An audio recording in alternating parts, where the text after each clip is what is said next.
comparing to Boston. Those guys. 3-2 the score after 2 periods of play. Flyers in front of the Pittsburgh Penguins. And with me right now is the guy that's leading in goals for Pittsburgh, Pat Boutette. And Pat, that's something that I guess when you really try and ask a player what's the difference between one year and the next, it's just a matter of the bounces, I would think.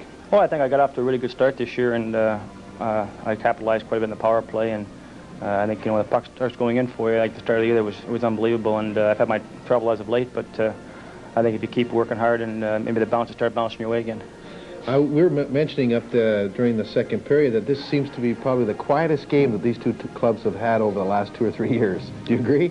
Well, I think there's a lot of people missing in the stands tonight too, and I think today we had a long day. We didn't get into around 3 o'clock or something, and we got stranded in the air for a while, and we had to go somewhere to Allenville or something. Allentown, and then we had a bus in from there. So I think we're a little tired, but we're only 1 goal down going in the third period. I think if we can come out strong in the third period, they will be good shape.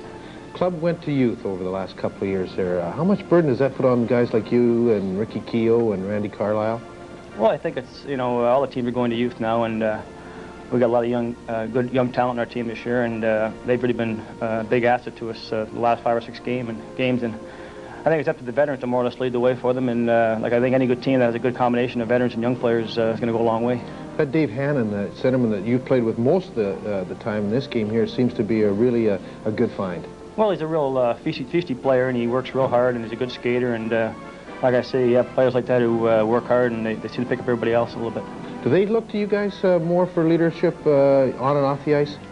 Like I say, I think it's, they ask us a lot on the ice what to do, and I think we've got a lot of young players playing with certain veterans and that, and it's up to the veterans to help the kids along. I think, it's tough to play in the NHL, and if we can help them as much as possible, it's going to be good for the team and good for ourselves.